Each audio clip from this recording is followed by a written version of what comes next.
Assalamualaikum warahmatullahi wabarakatuh. Selamat sore. Sore, Pak. Waalaikumsalam warahmatullahi wabarakatuh. Waalaikumsalam warahmatullahi wabarakatuh. Untuk memulai kuliah kita pada hari ini, mari kita berdoa menurut agama dan kepercayaan kita masing-masing. Berdoa dimulai.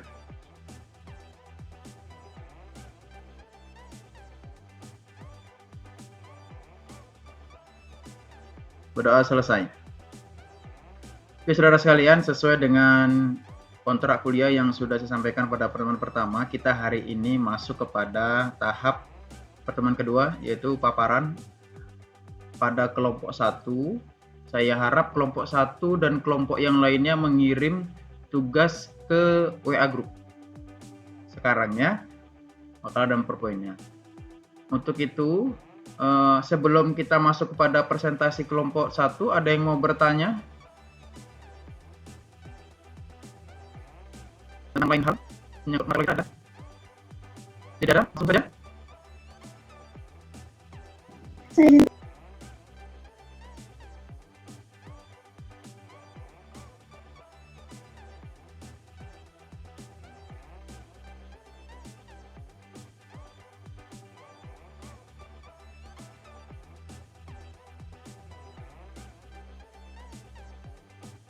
Maesa dan salam sejahtera bagi kita semua. Baiklah, di sini kami akan mempresentasikan kerja kelompok kami, yaitu keterampilan atletik.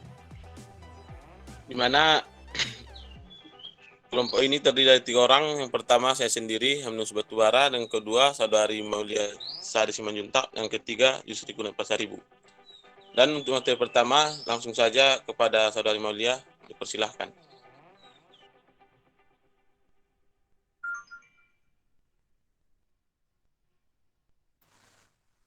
Baiklah, terima kasih kepada moderator.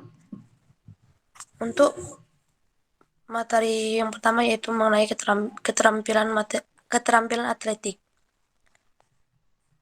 Pengertian dari keterampilan ialah kecakapan yang dipunyai seseorang yang menjadikannya mampu untuk menggunakan akal pikiran, ide, dan juga sisi kreativitasnya untuk mengerjakan dan menyelesaikan suatu hal. Pengertian dari atletik ialah cabang olahraga berupa aktivitas fisik yang dinamis dan harmonis, termasuk diantaranya lari, lompat, jalan, dan lempar. Jadi, pengertian dari keduanya ialah kecakapan seseorang dalam cabang olahraga.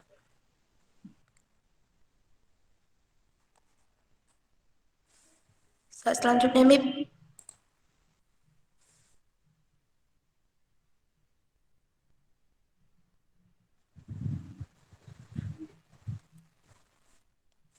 Yang pertama yaitu sejarah atletik.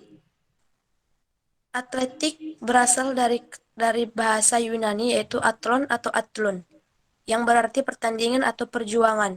Jadi, atletik menurut ensiklopedia Indonesia berarti pertandingan dan olahraga pada atletik. Olahraga atletik mula-mula dipopulerkan oleh bangsa Yunani kira-kira pada abad ke-6 sebelum Masehi. Orang yang berjasa mempopulerkannya adalah Icus dan Herodotus. Lembing dalam cakram tertentu.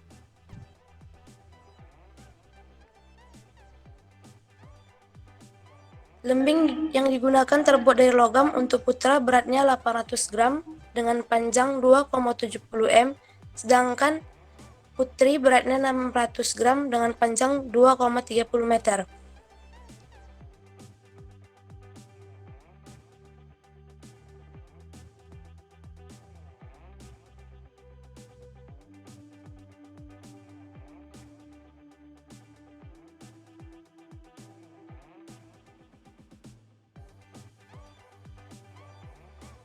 Saudara sekalian, ini coba saya tampilkan ya, manfaat dari gerakan aktivitas itu terhadap saraf ya. Misalnya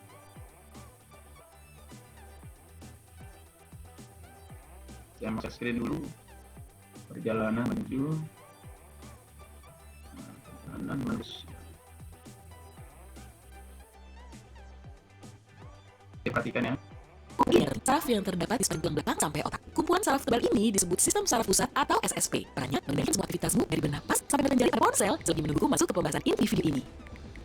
Saat sinyal dari suatu bagian tubuh memasuki SSP di dalam otak, otak akan menginstruksikan respons sesuai dengan situasi. Nah, coba cubit tanganmu. Iya, cubit saja. Au! Area bekas cubitanmu juga punya banyak saraf. Saat kamu mencubit, Nah, disinilah salah satu unsur atletik bahwa dalam melaksanakan gerakan atletik, siswa akan memulainya dengan aba-aba. Misalnya, 1, 2, 3, lari. Maka disitulah unsur melakukan gerak. Berfungsinya saraf-saraf dalam tubuhnya. Seperti yang ditampilkan dalam video ini. Seperti itu ya. sarafnya akan aktif, lalu P disebut sistem saraf tepi atau SST. Coba, lambaikan tanganmu. Ya, bagus. Hal ini bisa terjadi karena otak secara sadar mengirimkan berjuta sinyal ke saraf tepi yang ada di bahu, lengan depan, pergelangan tangan, dan tanganmu. Secara sinergis, saraf-saraf ini menjalankan tugas yang sama, mengatur posisinya dan melambaikannya. Semua aktivitas ini berada di bawah kendali sistem saraf sadar otomatik. Alisme terangkat saat mendengar ini dan pun kendalikan oleh ini. Apa kamu menghitung jumlah hela napasmu saat mendengar penjelasan tadi? Atau mungkin jumlah detak jantungmu? Pastinya tidak kan? Nah, kalau aktivitas semacam ini dikendalikan oleh sistem otonom, SSP. Ya, itulah salah satu bagaimana unsur dari kegiatan olahraga, seharusnya atletik itu mampu memberikan fungsi positif terhadap tubuh, ya, melatih saraf sensorik, saraf motorik, yang dicontohkan misalnya tadi kan ada lambaikan tangan. Kalau dalam atletik, bagaimana anak berlari? Apa yang difungsikan? Pasti dari otaknya. Dari saraf sensorik mendengar, guru memberikan instruksi, kemudian dia berpikir dan dia melakukan. Itu kan melatih siklus saraf dan secara otomatis akan melatih peredaran darah. Nah, ini dia salah satu bentuk manfaat dari darah. Perhatikan yang saya tampilkan.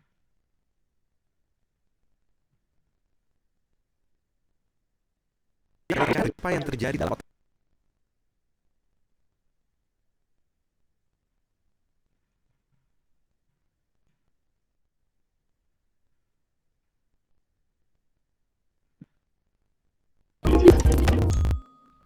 Rata-rata, mobil mempunyai mesin seukuran orang yang beratnya sekitar 100 kg. Sedangkan mesin jet beratnya beberapa ton, di mana beberapa orang bisa muat di dalamnya. Tetapi mesin itu pernah ada, ternyata seukuran kepala tangan dan bobotnya tidak lebih berat dari 1 kali sok. Ya, dan manusia. Kenapa kita harus masuk ke dalam tubuh manusia? Kenalkan, ini Jeffrey, kita akan memeriksa hidungnya saat dia tidurnya. Kita bisa masuk melalui mulutnya. Ya ampun, pria ini mendengkur keras sekali. Tutup telingamu. Jeffrey menarik nafas dan yuk masuk dalam mulutnya. Ayo, ada mulut. Bentar ya, lagi ada proses.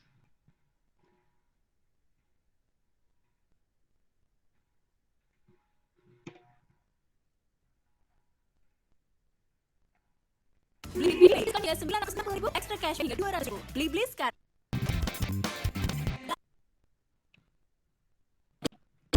Di manusia. Untuk sampai sana, kasus dalam tubuh manusia. Kenalkan, ini Jeffrey akan memeriksa jantungnya saat dirinya. Kita bisa masuk melalui mulut. Mulut oksigen ini bergerak menumpang pada darah merah. Terus, kita bergerak isi lebih besar. Kemudian lebih besar akhir. Hanya saja, mereka lembut dan lembutnya tidak jauh dari sini. Jantung melekat sangat lambat, sama dengan kecepatan orang yang berjalan. Karena Jeffrey sedang tidur, denyut jantungnya pun tampak tenang. Dengar tidak? Itu jam alarm Jeffrey. Dia melihat jamnya dan sadar kalau dia telah bekerja. Otaknya segera memerintahkan tubuhnya untuk mengadil. Ini bergerak terpompa lebih cepat. Ciciplah, perut kita akan cepat. Detak jantungnya meningkat, tekanan darah pun naik. Dengan otot-ototnya penuh darah kayak oksigen langsung meloncat turun dari tempat tidur. Kita pun semakin dekat ke tujuan. Dia udah semakin lebar. Kita hampir sampai. Di ruangan kamu lihat kita mendekati sesangat. Jantung dan paru-parumu yang berharga ini butuh pelindung yang kuat. Tulang tubuh. Sekitar pembuluh utama venus bekerja di bertak 100.000 kali sehari. Hampir ada rasakan jantung di pusat layanan itu. Dia sampai ke amatnya beroksigen karena kita susah darah keluar. Lagi tepat ke jalan arteri utama. Dari otot-otot kakinya memasok lebih banyak. Lebih dari yang dibutuhkan saat istirahat. Jantung memompa lebih keras dan tekanan darah pun naik. Pegangan yang kuat. Semua kota mendapat tekanan yang cukup, usahanya dan gerakan karbon dioksida seperti kamu membuat air setengah. Ya, gerakan oksigen dan karbon dioksida tidak hanya terjadi dalam paru-parumu, tapi juga pada sel tubuh. Kini kita punya satu truk penuh, menggoda penuh ini dua. Lalu kita kembali dalam catatan vena menuju darah. Seperti yang dilakukan di paru-paru, berawal di pembuluh darah kapiler, dan kita jadi lebih besar dari sana. Bahwa pembuluh darah itu biru, arteri itu merah, pada darah merah. Saja, mungkin air lebih cerah saat penuh oksigen dan bergerak melalui arteri. Tetapi warna biru kadang lebih pendek. Untuk melindungi pembuluh darah seperti CO2 dan naik nafas lagi. Senang mendapat pasokan baru, kita kembali berbagi kita melalui pembuluh darah vena dan perjalanan belum kita. Ya, itulah salah satu bentuk ilustrasi bagaimana pada saat kita berolahraga, aktivitas atletik, tadi yang berlari dengan instruksi aba-aba dari guru, mampu memberikan reaksi terhadap darah kita, memompa jantung kita, dan mempengaruhi terhadap otot-otot kaki. Misalnya kalau berlari, otot kaki yang berfungsi. Jadi dalam hal ini, anak-anak yang melakukan gerakan lari otomatis akan memiliki manfaat terhadap kepadatan otot kakinya. Kemudian anak tersebut akan memberikan kekebalan tubuh yang lebih tinggi, kemudian lebih tinggi dalam menghindari risiko cedera saat bergerak. Termasuk juga perlompatan. Biasanya anak-anak kalau melakukan lompatan, ya mungkin sering jatuh. Anda lihat mungkin di sekitar rumah atau adik Anda, pada saat melakukan lompatan dia akan lebih cenderung untuk jatuh ya, ataupun jatuh sesuai dengan kemampuan yang sesuai. Tapi dengan konsep atletik ini, pas akan lompat jauh, maka ini akan memberikan kesiapan anak dalam aktivitas yang lebih tinggi lagi dan terhindar dari risiko cedera yang tinggi. Jadi saudara sekalian, inilah manfaat dari atletik. Kemudian melempar. Melempar itu memfungsikan otot bagian bahu dan bagian lengan. Di mana pada saat anak mengalami suatu aktivitas yang tinggi, maka akan sangat terhindar dari risiko cedera. Misal anak mau jatuh, secara otomatis dia bisa menahan dengan tangannya dan dia mengalami cedera yang tinggi. Kemudian pada saat anak sedang dalam bahaya gangguan, apakah orang jahat atau dia sedang dikejar anjing, maka anak siap untuk manjat, siap untuk melempar. Sehingga itu tidak cenderung diam, tapi dia bisa bereaksi dengan tepat dan sigap dalam memberikan perlindungan terhadap dirinya. Jadi itu makna dari atletik saudara sekalian, ya. Mungkin anak-anak kalau pada umumnya dikejar anjing ya, ataupun dikejar kawannya yang jahat yang mau dipala, dia bisa berlari akibat dampak dari kebiasaan pelaksanaan atletik lari. Ada lari jarak pendek ya, ataupun dia sedang saat hujan ya, yang ingin ke ruang kelas tanpa mengalami basah yang sulit bunyi supaya nggak sekali larinya kencang ya. Tapi kalau kepleset dan anak yang terbiasa melompat, maka akan terbiasa terhindar dari misalnya risiko kepleset itu rendah karena bisa otomatis atau bisa terbiasa bergerak cepat ya. Termasuk dia juga melempar bagaimana apabila ada bahaya menjasa itulah namanya kombinasi suatu objek terhadap kebutuhan materi itu ya saudara sekalian. Jadi seolah-olah sedang melempar roket ya, bukan rolling tapi melempar roket ya. Yang pertama lempar roket baik benar. Dan kemudian kita bisa melihat bagaimana untuk bisa masuk dalam pertandingan yang benar, bakat dan minat tersebut. Ini adalah keempat besar. Lanjut. Atau mau ngasih tanggapan silakan ya. Jadi saya apakah memang harus ada koreksi ya, atau mau tanggapan lagi silakan. Enggak apa-apa. Untuk training gitu. Oke, sekarang. Kayaknya pada lemas, saya minta semuanya berdiri dulu, berdiri. Ya, berdiri. Kita akan melakukan gerakan atletik ya, segera bertaubat. Kasih kamera semua. Tahu dia nggak pakai celana kita. Biasanya itu kalau ada yang nggak pakai kamera, berarti nggak pakai celana ini bahaya juga ya. Tamu-tamu sore sekali mandi ya. Oke, sudah ya sekretaris dicatat yang nggak aktif kamera dianggap hadir aja ya. Nah, aku kan kejam ini. Oke, sekarang saya minta untuk atletik yang pertama Anda bisa melakukan gerakan berlari di tempat. Kalau saya bilang kencang, kencang. Kalau saya bilang pelan, pelan ya. Oke, lari di tempat dimulai perlahan, lari di tempat, lari di tempat, lari di tempat. Ya. Lebih kencang, lebih kencang, lebih kencang, lebih kencang lagi, lebih kencang, lebih kencang lagi, kencang, kencang. Turun perlahan, turun perlahan, turun perlahan, turun perlahan. Ya, di sini udah nampak di mana bakat yang bisa berlari, mana yang tidak. Begitu. Anda perhatikan koordinasi gerakan tangan dan kaki kan ada yang sungsang kan, ada yang goyang, joget-joget kan. Tapi dendakannya bagus berlari. Itu dia, itu terlihat bakatnya. Ya. Kemudian saya minta jangan di hadapan kamera, tapi nyamping, karena ini berbahaya kalau di berhadapan ya. Saya minta ada babat melompat ya, tapi lompatnya lompat pelan dulu, saya lompat tinggi. Kalau lompat tinggi lompatnya, kalau lompat rendah aja lompatnya. Kalau lompat berarti rendah berkalian. Ya. Saya minta lompat perlahan ya. Lompat kecil. 1 2 3 iya. Lompat kecil, lompat kecil, lompat kecil, lompat kecil, lompat tinggi, lompat tinggi, lompat tinggi, lompat tinggi, lompat tinggi. Tinggi lagi, tinggi. Iya, terus kalian bagus sekali. Kemudian saya minta gerakan tangan ya. Seolah Anda sedang memegang satu benda, silakan jika Anda ada mantan ya, Anda megang batu, lempar mantan Anda pakai batu. Seolah-olahnya saja ya, biar berekspresi ya. Atau kalau ada anjing menggonggong lempar aja ya, seolah gitu. Gerakan melempar. Satu lagi ya, lempar. Iya, lagi. Sekarang yang kiri, yang kanan, yang kiri, yang kanan, yang kiri. Iya, sekarang berlari di tempat sambil lompat. 1 2 3 ya, berlari sambil lompat kecil. Gerakan tangan kanan dan kiri.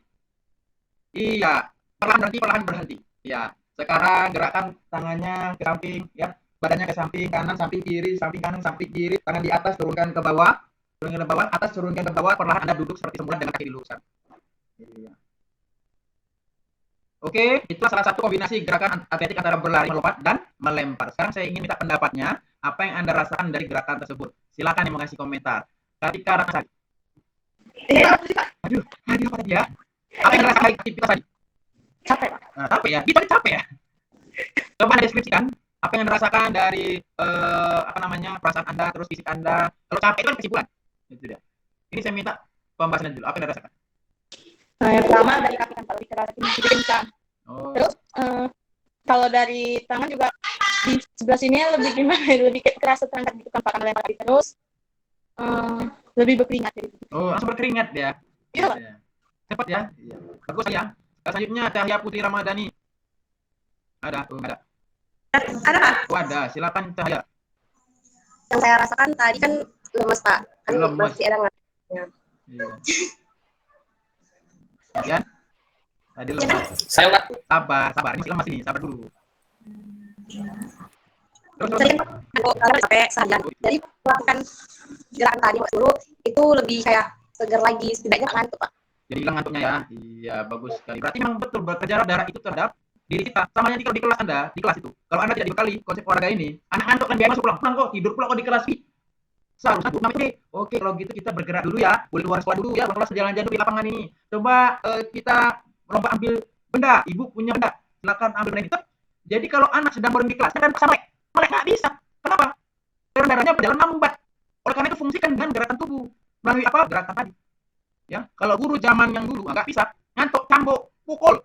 Kalau sekarang guru zaman now Anda memiliki multi metode untuk siswa Anda. Jangan Anda pikir ini cuma lawan kerjanya banyak, tapi juga harus inovatif dan kreatif, saudara sekalian. Ya, jadi itulah kolaborasi dalam konsep metode pembelajarannya. Ya, nanti bisa menghubungkan dengan materi yang lain. Tadi Holong mau ngomong, silakan Holong Simari. Udah tadi Pak. Hah? Udah, cepat. Kayaknya ngomong. Pakai ilmu apa? Telepati. Saya Pak. Badan lebih segar Pak. Cepat ya. Iya, terus. Ya, saudara sekalian, sama berarti kayak si Cahaya. Atau ada yang lain jawabannya, dipersilakan. Kayaknya ada yang dari luar. Silakan Holong. Biar semangat Pak. Udah semangat ini. Udah semangatnya tadi nggak semangat berarti ya. Kalau kita di awal tadi ya. Jadi biasakan nanti kelompok selanjutnya sebelum Anda presentasi buat dulu stretching, peregangan ya. Biar nggak ngantuk ini kawan-kawannya ya. Maklum kan udah sore, buatnya ngantuk ya. Kalau saya udah pusing emang dari pagi juga, saya dari pagi sampai sore ya. Tapi saudara sekalian, memang itu yang harus kita persiapkan untuk di kelas nanti ya. Di kelas Anda menjadi guru kelas, Anda harus mampu melihat secara fisik penampilan siswa Anda. Oh, ini kayaknya kurang gizi. Oh, ini kayaknya memiliki penyakitnya, sakit. Oh, ini kayaknya terus semangat dosis ya. Oh, ini kayaknya kurang semangat. Jadi Anda harus memiliki banyak pemahaman. Itulah hebatnya guru kelas. Sama seperti orang tua. Kalau anak ya, itu anak mana bapaknya, bukan tangganya ya. Oleh karena itu inilah gambaran bagaimana betul-betul peran dari mata kuliah atau olahragaan. Anda mampu mentransformasikan aktivitas fisik dalam pembelajaran yang kedepannya. Bayangkan tadi ada manfaat terhadap saraf sensorik ya, mendengar, melihat, merasakan, masuk dalam otak. Kalau otak ini sering dikerjakan, otak ini secara otomatis terbiasa untuk berpikir. Terus dikasih rasa otak mikir. Itulah membuat kecerdasan anak itu bertambah. Beda kalau otaknya sering tidur. Sedikit tidur. Nah, itulah ya hikmah. Nah, hikmah dari apa? Ada banyak tugas diberikan oleh dosen-dosen agar otaknya mikir. Sama seperti sekolah. Jangan kasih sekolah ngantuk. Kalau ngantuk kasih aktivitas lain yang tidak membosankan. Satu-satunya mata pelajaran yang tidak membosankan adalah olahraga. Kenapa? Pakainya beda. Coba matematika pakainya putih. Bahasa Indonesia pakainya putih. Seni pakainya putih. Itu olahraga ganti pakaian kaos. Enggak ada kelas di luar kelas. Ngapain tak bergerak? Jadi sekarang itulah bentuk satu tambahan bagaimana nanti Anda mampu mengelola pembelajaran lebih baik dan menarik. Nah, itu dia saudara. Jadi itulah betul ternyata teorinya. Kalau bergerak itu berfungsi semua organ. Darah, organ dalam ya, jantung, ada juga otak sebagai rangkaian. Jadi inilah sebenarnya harus Anda pahami betapa pentingnya aktivitas fisik ini terhadap anak yang sedang masa pertumbuhan. Itulah di sekolah dasar. Di mana dia membutuhkan gizi, di mana dia membutuhkan kepadatan ototnya dan tulangnya. Kalau masih kelas 1, itu sering terjadi cedera, sedikit jatuh, sedikit jatuh. Nggak apa-apa jatuh. Nah, itu loh pasti orang dari jatuh. Jadi kalau ini memberikan siap fisik untuk lebih kuat lagi otot-ototnya dan tulangnya. Tugas siapa? Tugas orang di sekitarnya, terutama wali kelasnya yang memahami kondisi tubuh anak. Oke, itu dia penjelasan saya. Yang ingin bertanya menanggapi, dipersilakan. Dilanjutkan pada diskusi kelompok 1. Ya, kepada teman-teman yang silakan.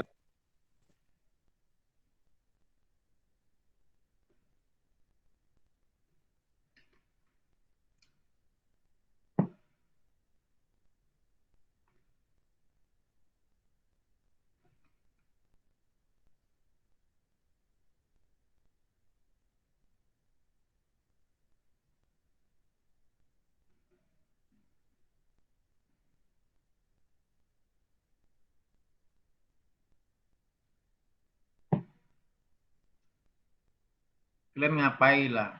Memangku kepala, wajah ke depan, nengok-nengok.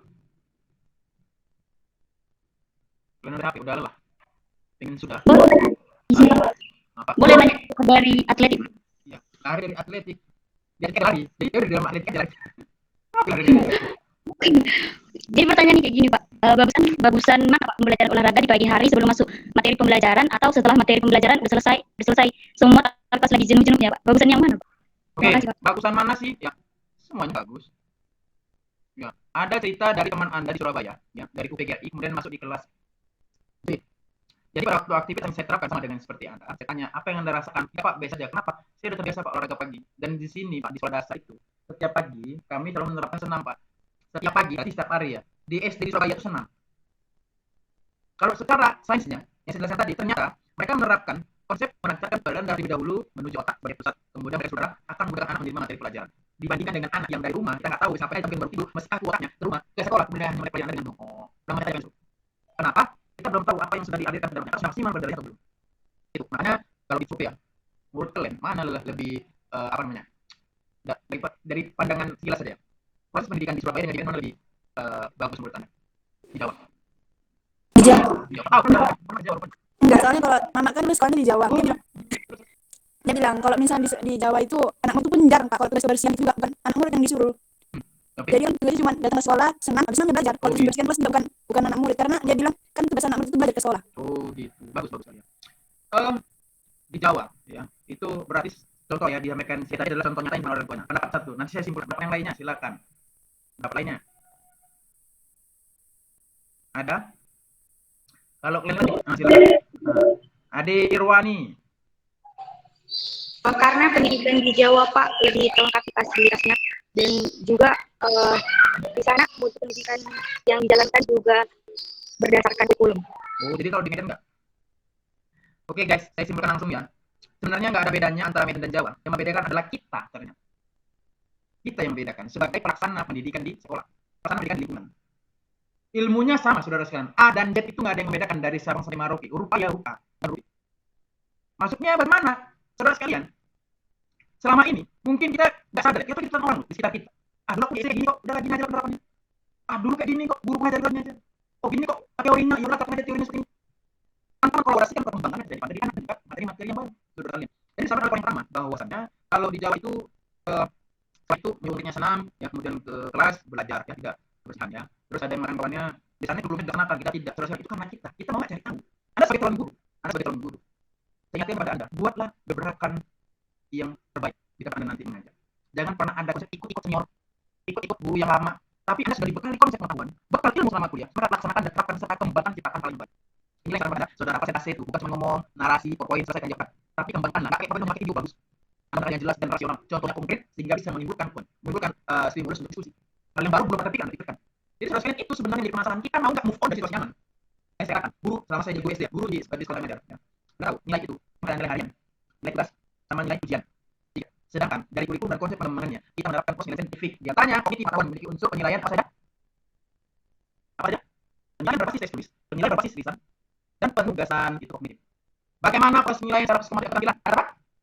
Tidak. Di antaranya, jawab.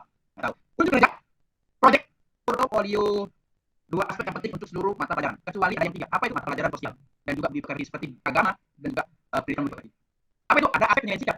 Bagaimana penilaian sikap? Ada penilaian teman sebaya, ada penilaian diri sendiri, ada penilaian publik, penilaian siswa. Dan itulah yang pernah saya lihat. Waktu saya baru tamat dari Semarang, saya terjun ke sekolah, tidak ada yang menerapkan itu secara khusus di tempat saya mengajar ya. Dan saya ubahlah konsep kurikulum. Walaupun awalnya banyak permusuhan, banyak nggak suka sama saya. Tapi aku baru pulang, banyak kali perubahannya. Tapi sekarang kita mencoba. Kita harus on dari situasi yang nyaman, di situasi yang baru, yang berikan perubahan ada sesuatu yang lebih baik. Yang pertama, masih penilaian. Lalu yang kedua, apa yang kedua? Bagaimana mengaktifkan ekstrakurikuler agar minat siswa tersalurkan, apalagi untuk siswa ke bawah, nggak punya biaya untuk sekolah yang mahal. Kalau sama eksekulernya, sekolah negeri sama sekolah menengah ada nggak ada, maka saya ada berkorban untuk membuka sekolah dengan sukarela, pasti agak sulit. Kenapa? Kita masih memiliki ibu kita, capek lah ngurusin dia, pening lah aku nggak digaji, balik ikannya ala, tapi mau kagak. Terus kalian, itu sekarang konsep ilmu yang anda miliki adalah bagaimana memberikan manfaat orang lain. Ilmu namanya itu bagaimana berfungsi orang lain secara manfaat, bukan untuk duit yang dukun, bukan mencari duit, datang tuh ada apa masalah, ukur kosong satu masalahnya. Tahu sekian juta, itu dukun, ada guru itu punya ilmu, sampaikan terapkan masalah uang, Allah yang punya saya yang punya duit. Kalau aku konsepnya masalah rezeki. Yang pertama, tidak mencipta kajian dan manusia jalur beribadah kepada Allah. Maka konsep ibadah dan mengajar menjadi guru adalah ibadah. Yang kedua, dalam proses syukur buku tambah kepada maka syukur menjadi lebih banyak banyak. Gak akan mati jadi guru. Bapak sopan dan belajar tidak usah Bapak. Bapak pernah merasakan ya, saya pernah merasakan sama dari Pak paksa tetap saya mengambil itu. Gimana saya tunas harapan Islam itu saksi hidup yang masih apa namanya ya? Dibilang orang hidup dari nol, saya dari minus, dari utang ya sekalian ya. Jadi itu ya, syukurnya dengan doa dari berbagai orang saya percaya rezeki dari Tuhan, maka ini saya tidak sesuai lagi, tapi sudah ditempatkan di atasnya. Apa itu? Tapi kalau tetap tetapi tetap ada di sekolah tersebut, tidak ada bantuan, tetap bisa diadakan. Pak Usman tidak siap bisa. Kenapa? Untuk memberikan diri sekolah itu bukan dasarnya pada uang. Kalau uang itu sampai dengan yang lain. Tapi kalau buta ada nilainya, tak terhingga nilainya. Ya. Maka itu yang sedang dihadapi. Kalau ada yang melihat perbedaan Jawa dengan Sumatera sebenarnya sama dengan yang membedakan adalah kita sebagai insan pasangan pendidikan. Siap nggak pada zaman dan siap nggak capek demi tujuan pendidikan? Siap. Atau Anda masih ngantuk? Perhatikan nggak itu? Perhatikan saudara sekalian. Saya tuh ngajar dari SD SMP SMA sudah saya rasakan untuk mengajar itu. Dan inilah yang saya rasakan bahwa ternyata Tuhan memberikan malam kepada saya. Itulah pendidikan dan saya harus memberikan pesan kepada Anda. Hai para calon guru, rubahlah sistem pendidikan yang saat kamu lihat kepada sistem yang baik yang sudah kamu pelajari bersama, kamu dalami bersama selama perguruan tinggi, maka akan lebih baik di sekolah. Jangan ikut-ikutan dan jangan mengandalkan dirimu bahwasanya kau ngajar harus dapatkan uang yang banyak. Salah. Menjadi guru bukan mencari uang. Kalau mencari uang itu pembangunan aja. Jadi tidak boleh ya. Kalau guru adalah aku punya ilmu, aku sangat paling membutuhkan. Karena dia yang memberi doa, dia memberikan doa kepada agar kau diberikan kesejahteraan hidup, diberikan kelancaran dari segala urusan dan kemudahan. Itu harus kita minta. Makanya dulu kalau saya lupa apa dulu ya sebelum saya masuk ini saya bilang doakan Bapak ya jadi PNS. Doakan Bapak ya jadi PNS. Itu kita doa. Dan kita nggak tahu seperti apa. Karena itulah yang kita lakukan untuk sekalian. Ya. Jadi pengalaman saya ngajar masuk Jakpro cuma 2 hari. Masuk saya itu sekali. Jadi sampai nih yayasannya. Terus mau ngapain? Enggak ada, ada masuk enggak ada. Saya cuma buat buku. Saya punya bulan berapa? 2016 sampai 2018 menjadi dosen saya buku tapi buku pramuka ya karena saya sakit sakit juga di pembina pramuka ya. Kemudian sejak saya sudah terus sakit datang tiba-tiba langsung melihat juga pendidikan sejarah. Jadi saudara sekalian berkaitan dengan konsep perkembangan teori dan keilmuan sekolah dasar. Sampai di sini ada pertanyaan.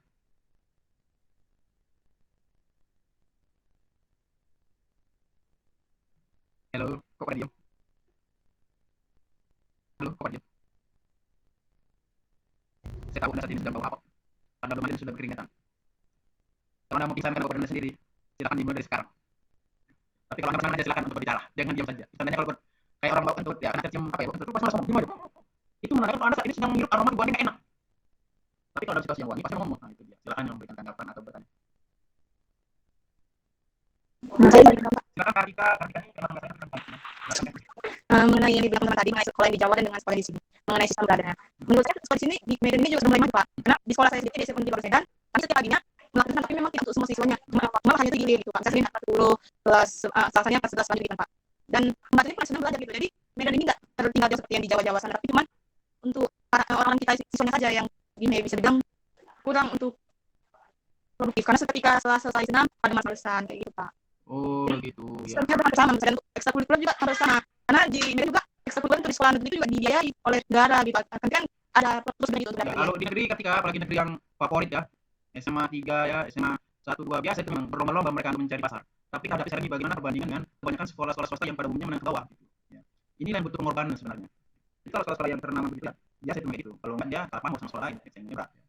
Jadi itu yang saya survei apalagi ya swasta ini kan kita pada yayasan. Sedangkan negeri itu pada negara ya. Dan sudah pasti biasanya bosnya itu juga tersalurkan ya dana bosnya kebantuannya udah jelas itu ya. SPP-nya juga terlalu besar karena terlalu kena sanksi. Sedangkan untuk sekolah swasta itu dia akan mengandalkan SPP untuk menggaji guru. Apalagi kadang siswa-siswanya itu sulit dari SPP masuk juga bayar guru. Kan itu dia. Dan dari bayar sama pemerintah, dari sama negara. Jadi mau masuk ya dibebaskan. Tinggal melaksanakan program saja.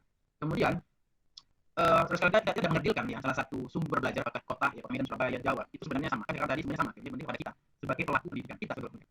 Saya ingin menanya kepada Anda, kita selalu mengajar. Anda terkonsep dengan sistem guru Anda mengajar yang dulu atau Anda terpikir ternyata buku itu enggak semenarik yang pernah terima saat ini materinya.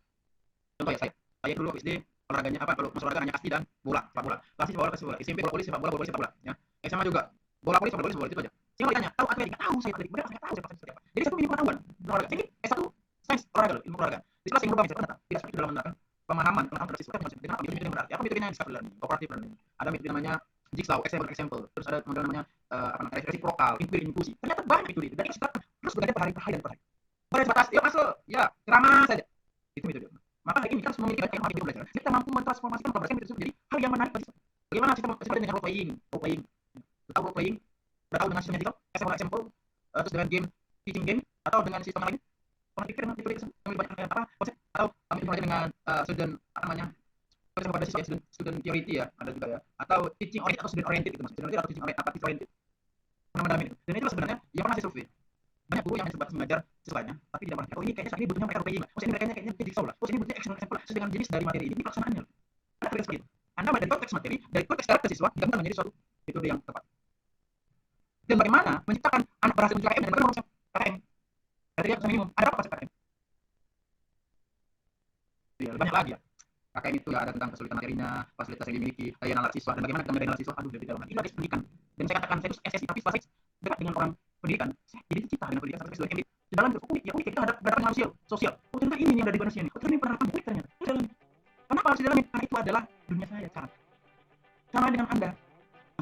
Tugas anak sekarang itu dalam konsep ini coba praktekkan. Karena pas Anda SPD, Anda tuh produk bisa langsung mengubah situasi pribadi Anda di sekitar Anda seperti itu dia si jali. Lagunya enak merdu sekali. Tarik nang putar kepala. Oke, itu Kak Sari. Ada yang lain silakan. Siapa masuk nyanyi ya? Yang sana. Kapannya ya, berdua ya. Kayaknya silakan sudah tutup. Ini sudah jam 5 dan saya sedang di organisasi saya memang di kampus swasta ya. Biasanya kalau kuliah betah ya. Kalau ini ngantuk ya. Oke guys, gimana tempat lain? Ya, kali kalau kamu orangnya masih mikir apa yang mau dijual spesial saya. Oke, saya pakai masker. Mata kuliah. Ini kelas. Kelas kan belum ngasih Excel ya? Nama kelas. Sudah, Pak. Sudah ya? Kita kasih yakin? Coba Silvia. Tapi sudah, Pak. Ada tambahan lagi, Pak. Nanti saya edit lagi ya, Pak. Oh, ya, ya, saya belum ada nyimpan. Nanti memang ada sekali orang yang curang. Kamu biasa nyimak ya? Hah? Karena hujan kata Pak di rumahnya. Ya Allah, banyak mudah ya. Emang dia masuk ya?